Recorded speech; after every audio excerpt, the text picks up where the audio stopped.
Voilà. Ok, bonjour à tous dans cette nouvelle vidéo. Aujourd'hui, on se retrouve pour la suite de ma série vidéo de psychologie du travail. Et aujourd'hui, je vais vous parler du paternalisme dans le capitalisme. Comme je disais dans la précédente vidéo, la révolution industrielle dans le 19e siècle, elle a fait apparaître le paternalisme. Et du coup, je vais vous parler du paternalisme dans le capitalisme. Donc n'oubliez pas, ça reste des versions assez résumées. Il y a moyen de détailler davantage. Donc ce qui se passe, c'est qu'on commence à offrir aux ouvriers de bonnes raisons de rester dans l'entreprise. Comme je vous avais dit, ils essayent de mettre en place des stratégies pour pas qu'ils vont travailler pour la concurrence. Et avant, ça faisait que par exemple, les fermiers, du coup, quand c'était les saisons où ils devaient aller récolter la terre, ils restaient à sur leur terre pour récolter tout ça. Et quand il n'y avait plus rien à faire, qu'il fallait attendre, du coup, ils allaient en usine pour travailler. Comme ça, ils restaient pas sans rien faire, ils restaient pas sans revenu. Mais du coup, les gérants des usines et des industries, ils détestaient ça parce que ça faisait que pendant une période, ils avaient beaucoup moins d'employés. Enfin, tous les fermiers partaient. C'est pas possible. L'usine, elle pouvait pas tourner à plein régime. Si elle tournait pas à plein régime, et pas autant de bénéfices qui pouvaient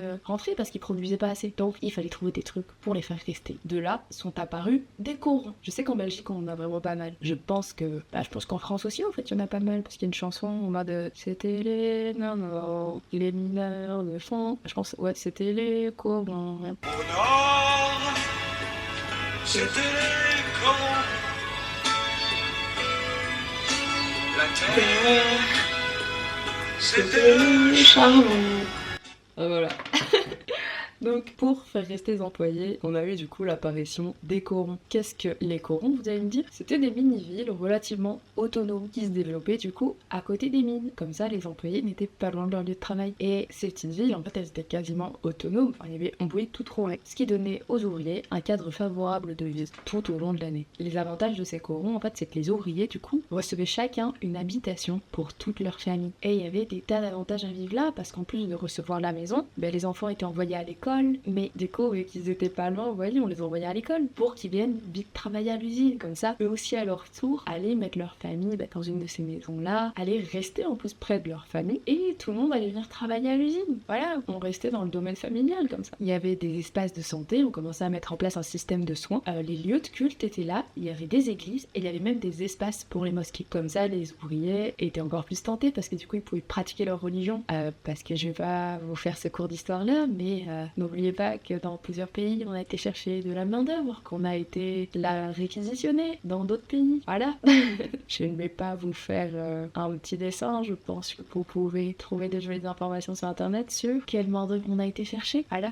Non déplaise à certains, il y avait également un système de concours qui était là pour remercier les employés. En mode petit tirage au sort, celui qui gagnait ce tirage au sort recevait une prime, recevait des vacances, allait au restaurant, un très bon restaurant, et c'était souvent pour les employés les plus méritants. Le but c'était de les motiver du coup à travailler et à devenir cet employé méritant qui allait pouvoir être tiré au sort. En clair, toute la vie de ces gens, de ces ouvriers était pris en charge en un sens par l'usine. Qu'il fallait les faire rester, il fallait leur donner des envies de rester. Et ce qui s'est passé aussi, c'est que ça a commencé à développer une solidarité entre les gens. Les ouvriers, ils étaient plus que des collègues. En fait, certains devenaient voisins, amis, ils vivaient au même endroit. Ce qui a fait que les employés ont commencé à créer des genres de mutuelles. Au cas où un de leurs collègues, un de leurs amis était malade et ne pouvait plus venir travailler, ils mettaient leur salaire en commun afin que cette personne ne reste pas sans rien, qu'elle pouvait quand même subvenir aux besoins de sa famille, parce que les accidents, ça arrivait assez fréquemment en plus. Parce que les accidents, ça arrivait assez fréquemment. Et bien entendu, pour les enfants, comme je vous dis, ils allaient à l'école, mais n'oublions pas les jeunes filles, elles étaient envoyées en pensionnat pour être de bonnes jeunes filles et plus tard devenir bonnes épouses et ainsi pondre des nouveaux employés.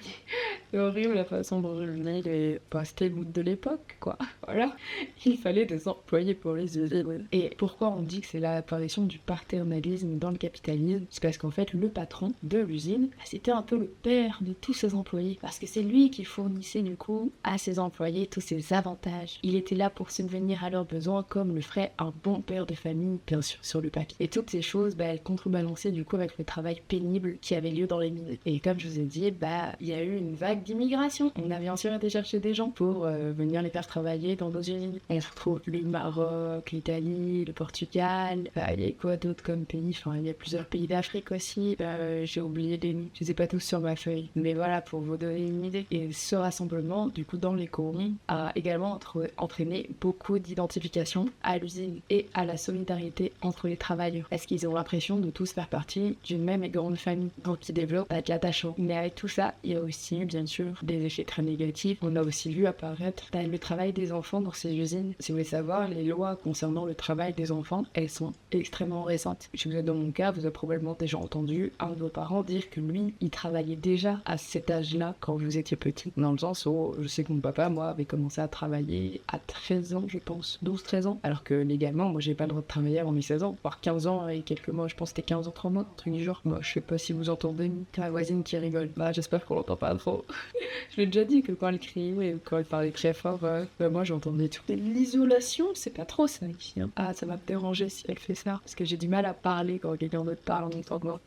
Je reprends. On recherche de la main-d'œuvre à tout prix. Donc, on se dirige vers les enfants. C'est pas pour rien qu'on se dirige vers les enfants. Ouais, les enfants, bah, c'est une main-d'œuvre qui est très nombreuse, qui est là, et qui, bah, à part aller à l'école, bah, elle rapporte un peu rien. Donc, je dis, pourquoi pas les employer. Donc, à partir de 6 ans, il y avait des gens qui étaient employés dans les usines. Pourquoi on les prenait aussi jeunes? Eh bien, tout simplement parce qu'ils étaient petits. Et ils étaient capables de faire des trucs avec leurs petites mains, qui étaient impossibles pour les adultes, parce que, bah, ils avaient une taille adulte. Et ce qu'on peut voir aussi, c'est que, bah, comme je vous dis, il y a eu des pensionnats pour les jeunes filles. Mais dans les usines, on peut seulement voir les hommes travailler, mais au niveau des enfants, il n'y avait pas de différence. Filles ou garçons, ils étaient petits, ils pouvaient venir travailler. Et après, bah, les garçons, bah, je suppose, ils restaient là, tandis que les filles, bah, étaient envoyées dans ces pensionnats pour jeunes filles. En tout cas, je pense qu'on a fait mieux, on avait les moyens. Et les petites filles, elles deviennent des nettoyeuses de poissons. Je ne sais pas pourquoi, j'ai pas l'explication, mais je me rappelle que la prof nous avait expliqué. Et que oui, les filles étaient envoyées à nettoyer les poissons. Ce qu'on voit aussi dans cette apparition du paternalisme, c'est aussi tout ce qui va concerner le libéralisme et le marxisme. Donc alors, ce qu'est le libéralisme et le marxisme. Moi, je vous en fais une version très résumée en psychologie du travail. Alors, qu'est-ce que c'est déjà de base? C'est deux conceptions philosophiques